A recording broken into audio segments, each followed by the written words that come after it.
I'm back, or I'm trying to be back. I don't know. I have been MIA from YouTube for like a month, which is not that long. I don't know. I was like trying to post consistently, then life fucking happens. I literally like fell off of editing and filming, and so I want to do a little catch up. I want to do a weekly vlog. You know, we're gonna get real candid here because I feel like I don't, not that I don't get candid because this is like really a book channel, but I do enjoy doing like vlogs, week in my life. I mean, my life is not super exciting, but I do go to the movies a lot. So I feel like there's that. Basically, life happened and I worked 13 days straight. This was like the last day of my 13 days straight. And I felt like very numb for that whole time because I didn't even realize that I was working 13 days straight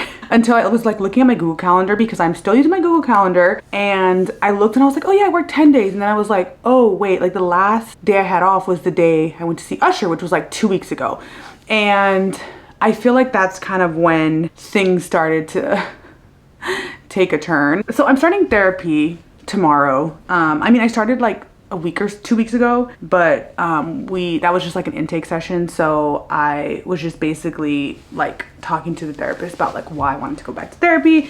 And I've been in and out of therapy since college, which was like over 10 years ago. Well, yeah, like 11 years ago now, but I definitely have struggled with like depression and anxiety since what I think is the 8th grade. I wasn't diagnosed till college, but I think the 8th grade is when it like was starting because there was like a pretty big event in my life. I feel like this last week, I would say it was like such an emotional week. I've been like watching videos on YouTube about like people who literally like document their breakups and like how they're healing from it. And I'm just like, wow, that to me, that takes like a lot of courage because you are so vulnerable. Like I did not vlog or want to be on camera or anything last week. I literally cried every day. So it's like, I don't know if I could do that on the internet. So more power to people who like share that side of themselves on the internet and just are so vulnerable because I don't know if I'm ready to do that. I didn't date for like a year and a half. I was like, I'm good.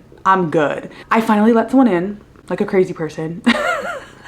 I don't regret anything. Like I don't have a lot of regrets in my life because you literally can't change the past, but I definitely feel like I showed up as like my most authentic self. I feel like I finally gotten to a point in my life where I like myself as a person. All I could do is like show up as my like authentic, loving, caring self. And if that person is like not ready for that, then like I literally can't control that. And yes, it's sad. It's very fucking sad because last week I was a fucking wreck. And I am trying to learn that everything happens for a reason and everything happens at least like in my best interest. And I'm trying so hard to believe that because I do believe people come in and out of your lives for a reason. So I don't know, you know, so you don't know that reason while you're in it. Anyway, that's kind of like what I've been going through a little bit, but also like prior to that, the last 2 years have been me trying to figure out my life. And I feel like, I don't know, ready to make some changes. I don't know, I say this all the time, but I just basically am like tired of feeling like shit because like that's not me. Like I used to be a person, I would wake my ass up 7 a.m., work out every day. I'd have a morning routine. Like I am not a person that just is depressed all the time. I deal with depression, but I'm not depressed all the time. This week, fingers crossed, this is gonna be my week of like at least starting to slowly heal and like get my shit together and kind of get back to like the girl that actually likes to read books. Like I literally have not finished a book this entire month. It is 9/23. It is November. It is September 23rd and I have not picked up a single book. Like that is not me. I'm realizing like I have a hard time letting things go, letting people go, and focusing like on myself, I guess, in a way. I don't know why. I'm really like trying to unpack like why do I feel almost bad about like fully committing to myself? Because in the last, like, this is gonna be a big statement, but in the last year I feel like I've given up on myself, and that makes me very, very fucking sad. So I need to learn to like fully commit to myself, because if these motherfuckers ain't gonna commit to me, I at least need to commit to myself, okay? Because in the end, it's clearly just me. Nobody's taking care of me, so I have to take care of myself, and I have to heal myself and be, I mean, the best version I can be with the circumstances that I have. And I want my self-worth to be like so top that like whether, and I heard this on a video, that I want my self-worth to be so amazing that whether someone decides to love me or not love me, that I won't be shaken. Like I will be okay because I know that I like have myself. And so that's what we're working on. That's as vulnerable as I'm gonna get right now. In the last like week, I have gotten 2 new tattoos. A Friday the 13th tattoo. That's a little envelope with a heart. I have 2 Friday the 13th tattoos, and both of them have to do with love. I think I'm just like gonna stick to that theme. One of them is like a broken heart tattoo with the word 13 over it. And then this one is just a little envelope with a heart and like 13 above it. And then I also got this tattoo, which is like, she is cute as a motherfucker. Just a little cute little woman reading. I got them both on the same day, both on Friday the 13th. I have like tattoos on my arms, but I really want them to be more like prominent, but they weren't. I didn't have enough. So I'm like, what else has happened? I haven't been reading anything. I've been watching movies. Today I watched a movie called Music for Mushrooms, which is about this guy, this musician called like East Forest, and he basically creates music and takes people on like a psychedelic journey with the assistance of mushrooms, and they drink like a mushroom tea, and then he like uses music, like plays music for them during the session. So he's like facilitating that. I have been so interested in like psychedelic therapy for years. I just have to look it up and find some place that's like trustworthy, because I just think the idea of that is amazing, because I'm convinced that there are like parts of our brain or like parts of our mind and our consciousness that like we're just not able to unlock without the assistance of something. And I don't mean alcohol, I don't mean that, but I mean like a safe space like that. Like I'm not one to just be like, oh, I'm gonna take this or I'm gonna take that. No, I want to do that kind of thing in a safe space, a safe environment, and it's guided by a therapist and like that kind of thing. I don't know, I thought the documentary was really interesting, and I was trying to like look for his music on Spotify because it's there. So I don't know, I thought that was pretty cool. I haven't been wanting to come home after work, so I've been going to the movies. I've been spending a lot of time at work when I'm not working. I started working or helping out at this like other theater called the Orpheum, and I did that like a couple times a week. We were just starting, so I like was there a lot actually. This is just gonna be like me this week trying to get my shit together, trying to at least start to reform habits that I have lost, and start to commit to myself again, because I think I have a problem with self-trust, and I feel like people have let me down, and I've also let myself down. So like the only thing I can really control is like not letting myself down. So this week, that's gonna be my focus, taking care of myself, healing, and not letting myself down. So my alarm is set. I don't even know where my phone is. My alarm is set for 7 a.m. because I wrote out this like whole thing about like, who do I want to be? What kind of person do I want to be? What words do I want to describe me? What do I want my life to look like? Part of that was like waking my ass up at 7 a.m. And it doesn't even matter if I have anything to do at 7 a.m. I want to wake myself up at 7 a.m., move my body, journal, whatever it may be. Whatever it may be, go for a walk, I don't know, edit. I'm sure I can figure something out. I think that's part of it. It's like, well, what am I gonna do? I can guarantee you I can find things. So this is gonna be a week of me taking care.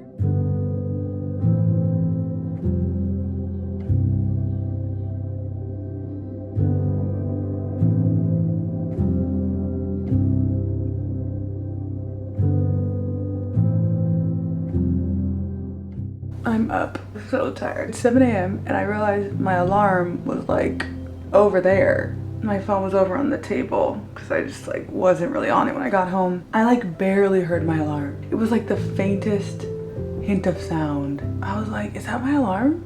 I can't tell. But I went to check and it was like 7:02 and I was like, oh, okay, that's my alarm. Time to get up. I want to go back to sleep so bad. But this whole thing about building trust with myself means getting up when my alarm goes off. Time to start the day. My day off. Thank God. It is my day off.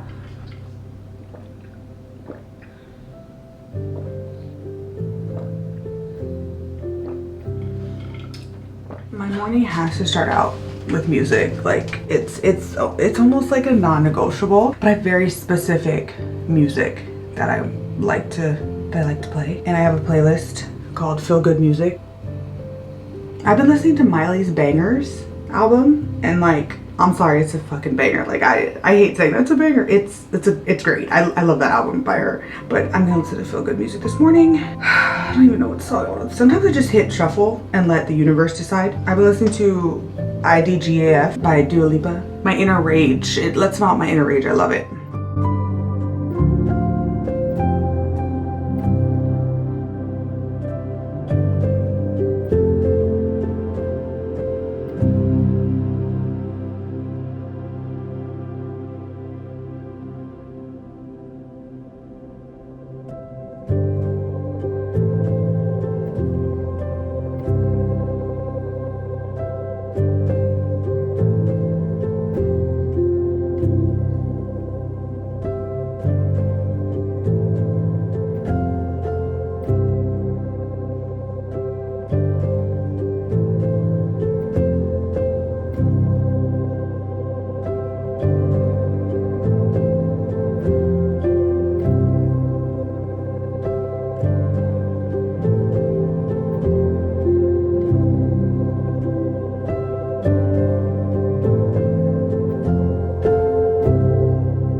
Bangers. That song is a banger. That album is a banger. I love that Miley album. I'm listening to the song F You, and it's so good. I love Miley in this era, to be honest. Sorry, not sorry. I love that the album, to me, is telling a story. I didn't know her new album was called Endless Summer Vacation. I should listen to that. We All Love Flowers, obviously. I just got home. It's later, much later. It's 11 o'clock. Okay, if I go to bed now, that's 8 hours. Clearly, I'm not gonna go to bed now. I just got home from the movies. I went to watch this movie called Omni Loop with Ayo Edebiri and Adebiri, I think it's Ayo Edebiri. I don't want to mispronounce her name, but she's in it, and then another actress, I don't remember her name. I went to see it because Ayo's in it, because I really like her actually a lot. And like, who doesn't like her, to be honest?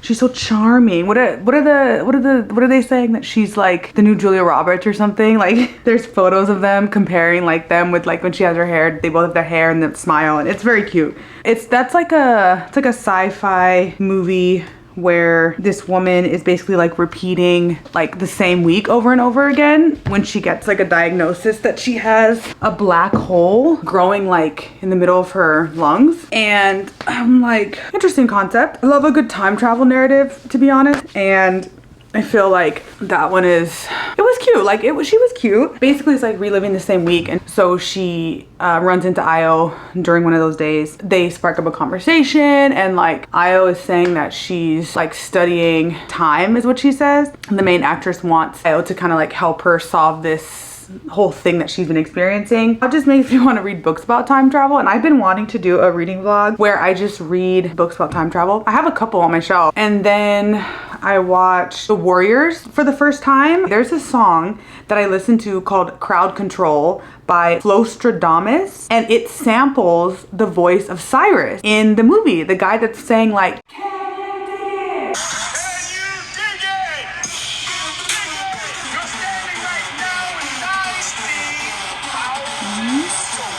that song. I had no idea like that voice, like the speech he makes, is from The Warriors. And so I'm watching the movie and I'm like, I've heard this guy speaking before somewhere, and I could like hear the song in my head. And I was trying to show my friend after, and I literally we're walking to the train and I cannot find the song. So of course, the second I get on the fucking train, I find this song. For me, like when I'm watching older films, I'm always looking at it like through the lens of like how the female characters are portrayed or treated or used as a vessel to or whatever. And so I can't like unsee that with like the Warriors. Like there's obviously the Lizzies, which are like, everybody thinks they're like a lesbian gang or whatever, and they're at like a lesbian bar. But then there's also like the female lead, and like obviously they don't treat her very well. But my theory is that most movies, TV shows, songs are about love. Like that's, I feel like we subconsciously or not consciously at all, we just, I think everything you kind of like lead with love. And I think a lot of people put love and romance in their movies and songs, and I'm convinced most things are about love. That's my theory. And of course in the Warriors there is clearly a romance, a love story, which in my brain, like we could have actually done without. Like I would have been fine without them having this like romance between this guy and this girl, because I feel like he likes her, he's interested in her, and the way they like pick her up, they like call her a whore and all this. He's kind of like interested in her, but then he can't because he doesn't like the way that she lives because she's a whore.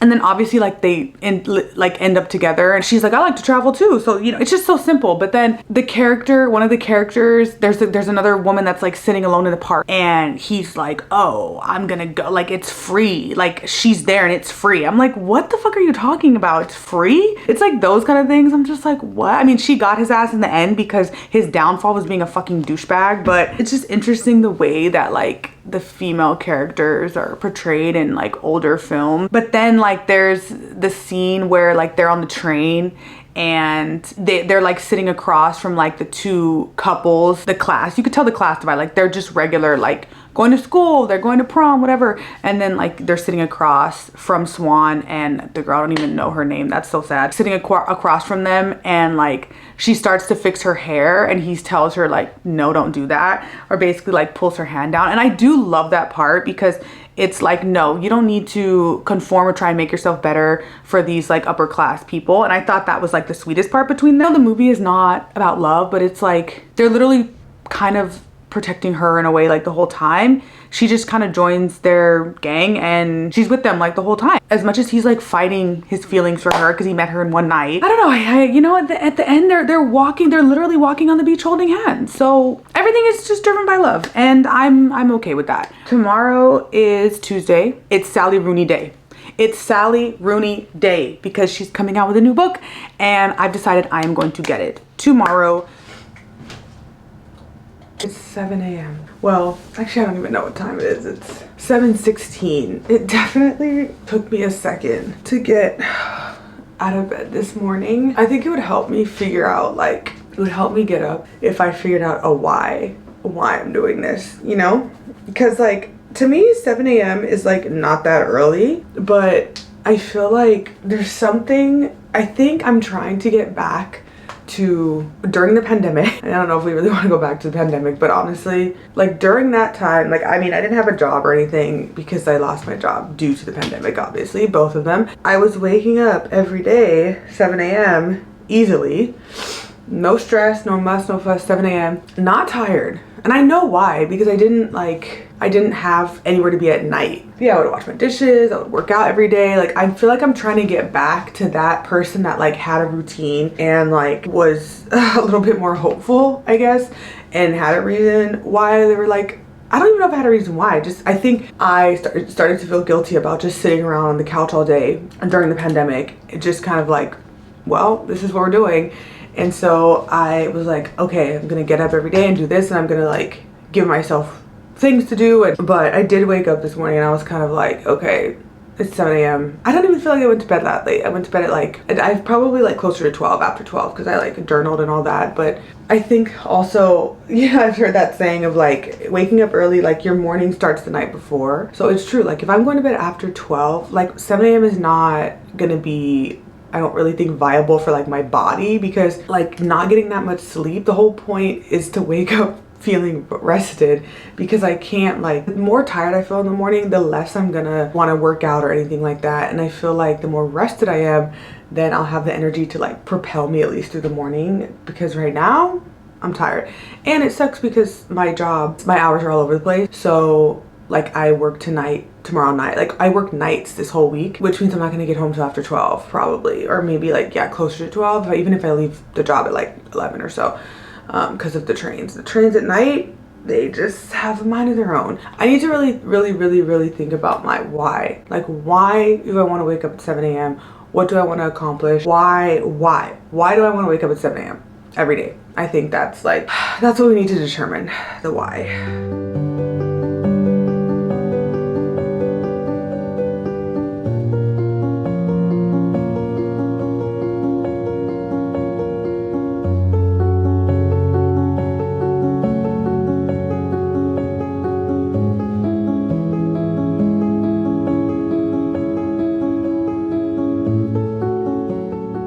So I got this a while ago for me and my best friend, and I don't think either of us have really like written in this in a while, but it's called Better Every Day. It's like this inside then out journal, and every day it has prompts that you can like fill out. So today's prompt is, what is the long-term potential of these good and bad habits? Because yesterday's prompt was, what are some good habits you would like to adopt? I started like on the 23rd because I hadn't done it. I haven't written. It's funny though, because I'm trying to like form new habits. I feel like I'm trying to break the habit that I really leaned into last week, and that was just going from the bed to the couch and not doing anything before work. And it's totally fine for me not to do anything before work, especially if I need like a rest day. And I definitely was trying to find comfort last week. I don't want to be negative about me needing to take that time to kind of rest and regroup because I was so emotional, but I definitely want to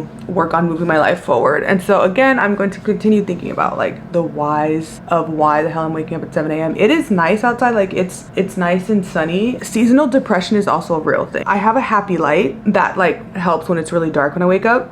It's journaling time. I'm gonna read maybe like 1 or 2. Yesterday I think I read 3 essays in my 101 essays that will change the way you think. Yesterday it talked about like your suppressed emotions. Well, some of the things it was saying in here, I was like, it's very fitting for what I'm going through right now. But it says, real emotional maturity is how thoroughly you let yourself feel anything. And I let myself feel everything, unfortunately. Numbness is not nothing. Neutral is nothing. Numbness is everything at once, because your sadness is saying, I'm still attached to something being different. I've been reading a lot of things about how our suffering comes from like not accepting what is. I have a hard time sometimes. I have a hard time probably a lot of times accepting what is, and I don't want to suffer anymore. As my therapist says, your anxiety is your resistance to the process. Your last grasps at a control you are becoming more and more aware that you do not have. The tiredness is your resistance to who you really are. Oh, because it said that, like, have you ever felt joy for more than a few minutes? What about anger? No. How about tension, depression, and sadness?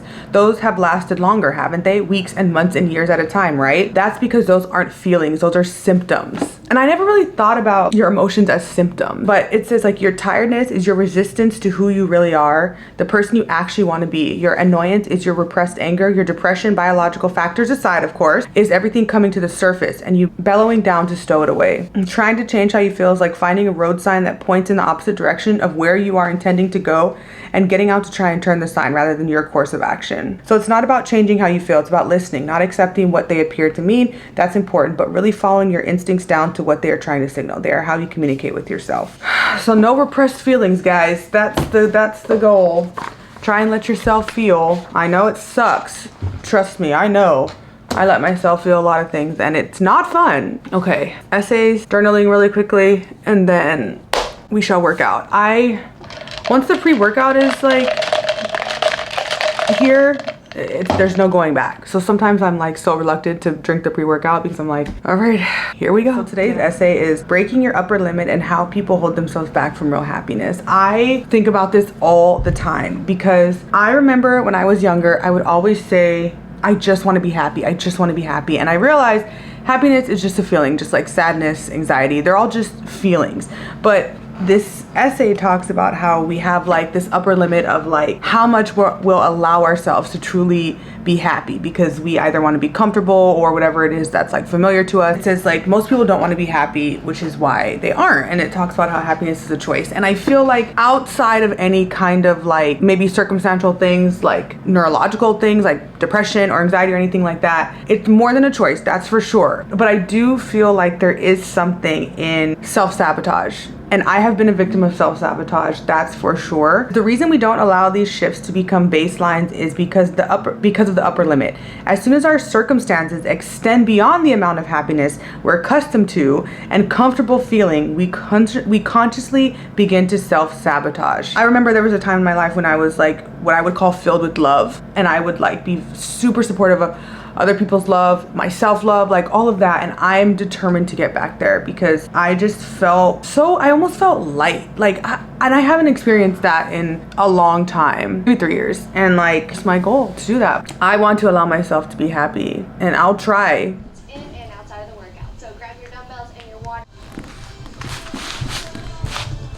All right, I'm packing for the day. I have my green juice. I make my own green juice because this pressed green juice is really good. I just saved like the bottle when I got one, but it's expensive. And so I like to make my own green juice because it helps with my digestion, and it just makes me feel good because, not gonna lie, like I'm not like a salad girly.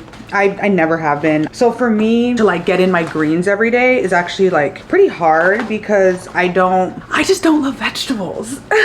Hot take. So I kind of like doing the green juice, and I know it's weird, I'm like drinking just like straight up vegetables. My recipe is kale, cucumber, celery, green apples, ginger, and lemon. So the green apple and the lemon make it not as harsh. I'm gonna go to Barnes & Noble, and then we're gonna go to my friend's cafe and hopefully get some coffee and maybe some food, and then I'll work on hopefully editing like this vlog. I don't know. I have another video that I want to edit, which is like a book haul video that I filmed literally like 3 weeks ago, and so I kind of don't know if I want to have that video up first or this video up, because the timeline makes more sense to have like this video up, I don't know, or that, I'm not quite sure. So yeah, so that'll be my day, then I have work later.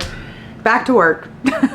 But I found this like positive affirmations on YouTube because I was like, oh, let me listen to some positive affirmations like while I get ready. And I don't know, I was like, oh, bitch, I need to listen to this every day. I don't know, it was just like telling me things that like I needed to hear and remind and tell myself that I've been trying to tell myself for weeks, like I am worthy, I am enough, I have the power to, you know, achieve my dreams. And so that was really helpful. And I listened to it while I was getting, it's only 14 minutes on YouTube, and I listened to it while I was getting ready, like while I was doing my hair and my skincare, and I did a little bit of makeup, a little bit of eye makeup, nothing crazy. I'm about to go and hopefully get my hands on a copy of Sally Rooney's new book.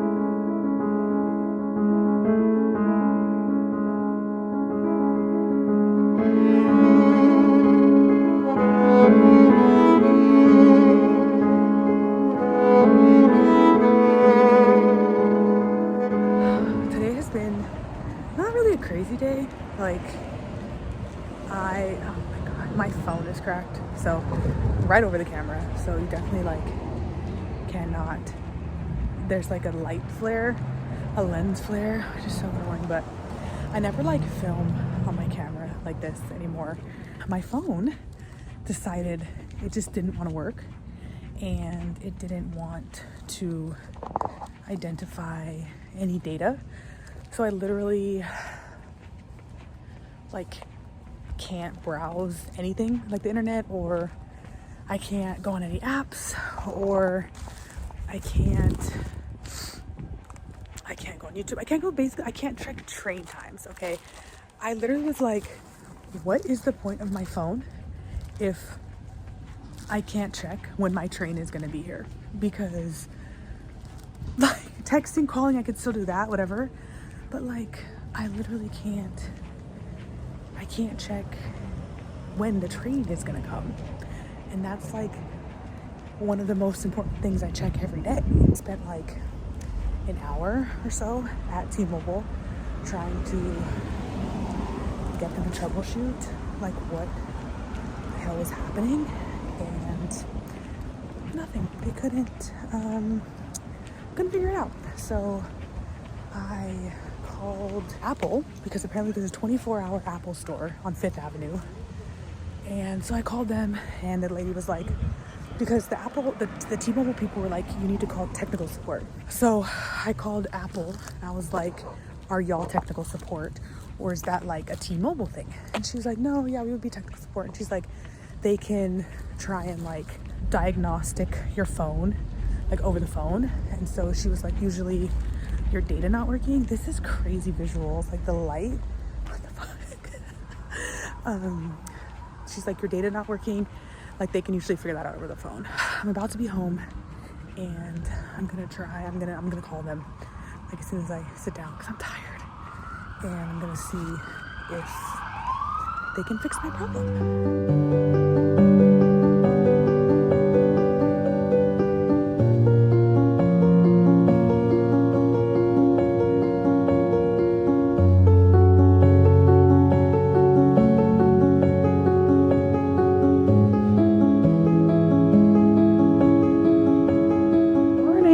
Happy Thursday. Went to see Whiplash yesterday. I had seen it already. I mean, I had seen it like obviously like 10 years ago. I might have watched it opening night, I don't know, but I remember watching it at the theater I used to work at in California. And I remember as soon as the movie was over, like it was a packed show. It was like a sold out show, because I remember watching it with a full audience. I remember like as soon as the movie was over, like everybody just started clapping. And I remember that day like it was yesterday, because that movie's so intense. It's so high energy. So like at the end, it almost felt like some strange release, and everybody just instantly like started clapping. And I forget that it's by Damien Chazelle, and I think that might be the only movie by him that I actually like. I forget that he did like La La Land, and then I know he did Babylon. I really like the music in Babylon, and I remember like that was the thing, like for me a movie that has good music is like, or that sticks with me, is like if I'm gonna go like right after I've watched the movie, like I'd go and look up the soundtrack. And because like music in movies for me is like, if you land your music in a movie, that's amazing. That is like so good, so amazing, because sometimes the music doesn't land. I went to bed like after 2 a.m. again, so I didn't wake up at 7. It doesn't make sense for me to go to bed at 2 a.m. and then wake up 5 hours later if I have a choice to like get a little bit more sleep for my body. And so I woke up at 8 today, which it's only 1 more hour, but I clearly function better with 6 hours versus 5. My emotions are like very much regulating. Is this how I always am? I don't know, it's weird, because I feel like sometimes, you know, I'm like have not high energy, but I feel like my mood and my like vibe is like much higher. And then like obviously last week my vibe and mood was just so low, and I feel like right now my vibe is just mid. It's weird because like I don't necessarily want my vibe to be mid. Like I would like to have a little bit more energy or like a little bit more positivity. You know, I'm still dealing with some things. You know, everybody processes grief differently. I've learned that like life moves on. And even like this video, I'm like, oh, should I post this on the internet? Like this is real personal, but also like, who cares? It is what it is. Like, yes, I'm a human. I have feelings and emotions, and sometimes you try things with people and they don't work out, and that's like a human experience, and it's a human experience to be sad about that, and that is definitely okay. I need to figure out what I'm gonna do today, because I feel like I am overwhelmed because I have been working a lot. I feel like I've been working a lot, but I still feel like I'm not making any progress financially. And I have a lot of things that I like want to do when I'm like outside of work. Like I'm trying to get a passport, because yes, I've never left the country, which is crazy. At 35, I've never left the country. I need to, y'all. I need to go to the Waterstones in Piccadilly. Like it's the biggest Waterstones. I need to go. And I really want to go to Bali. That's like a dream of mine. I'm working on that. I'm working on getting my like food protection test, my food protection license, because that can like get me more money at work and possibly like a second job if I need it. And not if I need it, I do need it. And if I'm gonna stay in New York. And my phone is still not working. A lot of like admin things. I need to call Optimum because my internet bill is way too fucking high. I need to repot my plant that I was given. I bought dirt and I bought a bigger plant. I need to return my library books. I just thought about that. So many things, like tasks that I give myself. I need to edit this video. I need to edit other videos. And one big thing I've realized that I've like, not realized, but I've kind of noticed recently, and it's made me kind of sad. I was talking to my coworker and she was like, oh, I've been just like reading my book, like staying in bed and reading my book, or like reading my book all day. I'm realizing, wow, I like don't do that anymore. Like I don't lay and read my book all day, or I don't spend hours reading anymore. And I'm always like, oh, I don't have any dedicated time to read, but like I can create that dedicated time. But it makes me sad because I don't have the urge to read, and that actually scares me because it's literally my whole personality and my whole channel kind of. And it's like what I always thought I would, you know, not do with my life, but it's like, okay, reading will always be there. I know that. A therapist has told me that before, because I feel like I've been through this before. And there'll be times where I am like reading so much, then I won't read anything. Like, I don't know what it is about this year, because last year, and I know the number doesn't matter, but it was always my goal to read 100 books. And last year I did that, like barely, but I did it. And then this year I've only read 48. And I know that's not like, it's not a big deal, but for someone who like reads a lot and like considers themselves an avid reader, to have only read like 48 books this year and we're almost done with the year is like kind of crazy to me, for me personally, not for anybody else, for me personally, because I do consider myself an avid reader and I have far too many books. And like, it's weird. It makes me sad to think that like nothing, I'm not getting in fulfillment or joy or serotonin from anything that I'm picking up, or I don't have an urge to pick up. Like I even got Sally Rooney's book. I'm like looking at it right now and I'm like reading this and I'm like, girl, what is this? What is this? This is like the hardest thing. It's just all stream of consciousness. And I'm like, maybe my brain is just so tired or something. This is just my morning rant. But the highlight of my day will be me watching The Substance, because I am literally so excited to see this movie. I heard it's gory. I saw the trailer when I went to Alamo one time and I literally was like, what is this? Like, what is this? I need to inject it into my veins right now. What is this? I'm waiting for my friend because he wasn't able to go the initial day we were gonna go, and he said he was available today to go. And I told him, are you gonna be available today at this time? Like, if not, I'm seeing, like, I have to see it. Like, I'm seeing it without you.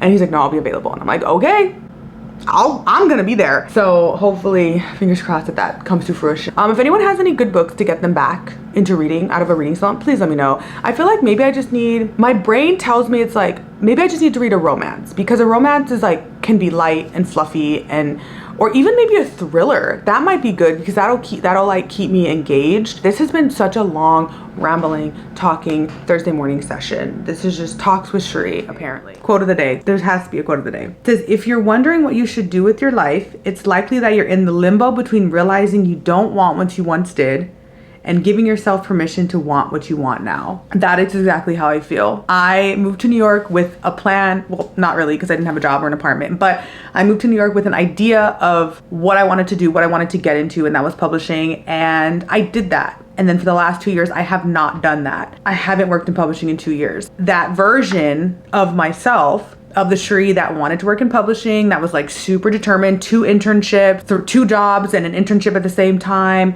working long, like I don't want to do that anymore. Like I don't want to work 70 hours a week anymore like I used to. I want to work a little bit more, but I want the work that I'm doing to be fulfilling and not like I'm just going somewhere and like spending time there, like wasting my time. Like, not that I feel like that about my current job, but my current job is not also what I want to do for the rest of my life.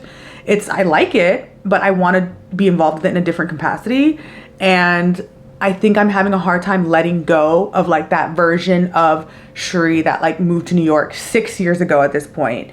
I was still 29 at that point. Like I hadn't even hit 30. I turned 30 in New York. I'm giving myself permission to let go of that version of myself and forgiving past versions of myself that maybe I'm not happy with or feel as if I failed or whatever it may be, but letting go of that past version of myself and the vision I had of New York has been the hardest thing. And I do think it's holding me back from like creating the next kind of like life that I want or chapter that I want. This like sentence like sums it up very well. Like that's exactly how I feel.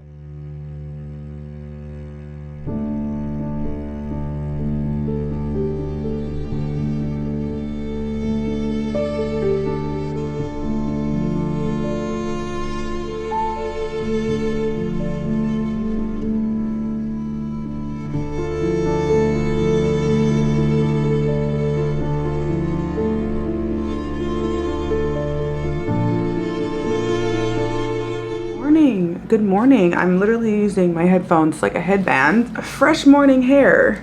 So I'm gonna use my headphones as a headband because I was listening to music. But happy Friday. Happy Friday. Literally my week like starts on Friday basically because that's when like our work week for the theater starts. So for me, it's like we're starting all over again for the week, which has been my life for so long because I've been in theaters. Like it's just natural to start, like Friday is like the busiest day. Well, Friday, like the weekend is busy. Yesterday, you know, I was like home and I ate and then I was like, you know, I'm going to like read for like an hour because I was saying before that I don't give myself like dedicated reading time anymore. And I watch YouTube so much and I like watch these book girlies and reading and like dedicating time to do that, and that used to be me.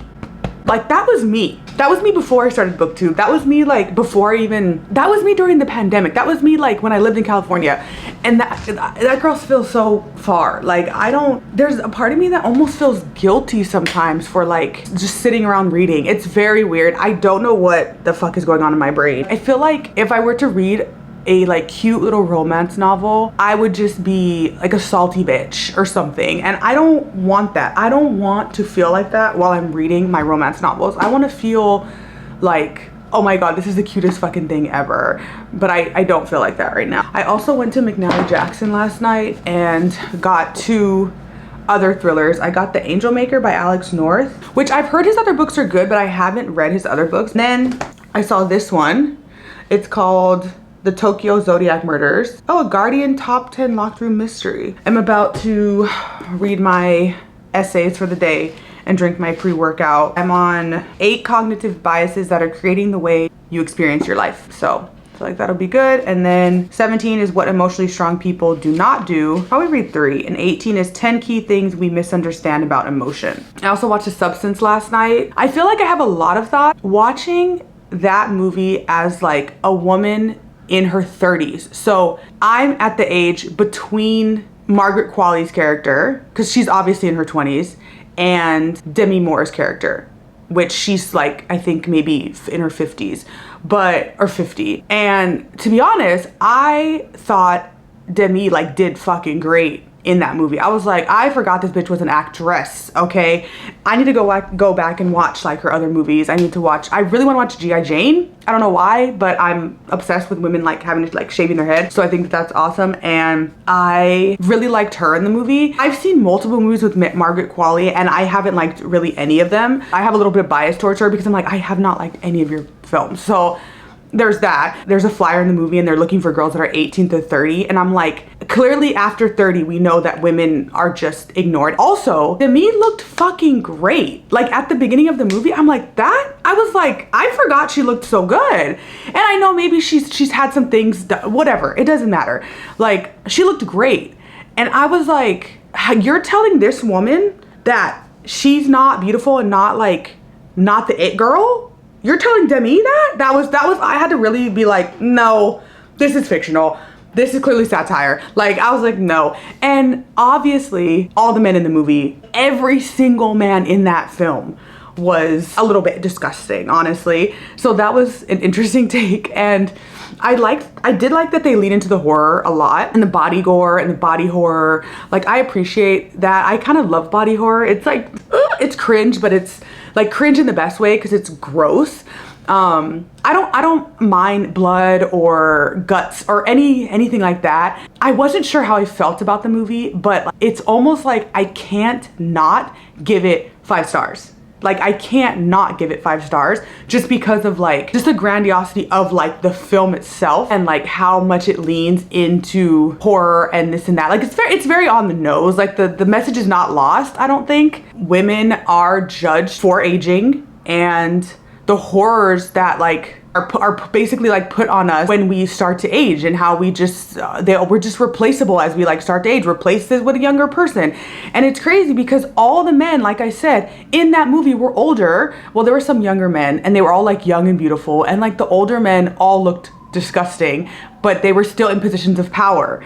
And all of the like younger women, like, or Demi, like she wasn't necessarily in a position of power. And then Margaret Qualley's character, like she was just over sexualized. So it was just so interesting to like watch that, especially as someone who's like past her 20s, but I'm not yet Demi, and I'm past Margaret. So it's like such an interesting, because at 30 you're like, no, I'm beautiful. Like, I don't really care what you say. I don't need to put on a show for anybody, but people are still telling you that, oh, you're like washed up. It's a crazy mind fuck that society does to women when they age. Yeah, I just love Demi, honestly. Like, I was like, okay, bitch, you're that girl. Like, she was that girl for me. I didn't even care if she was aging. Like, there was parts where I was like, you are leaning motherfucking in. And I love that. Like, Demi was my favorite part of that movie. And I didn't think I would say that, but like, I was like, okay, girl, she's that girl.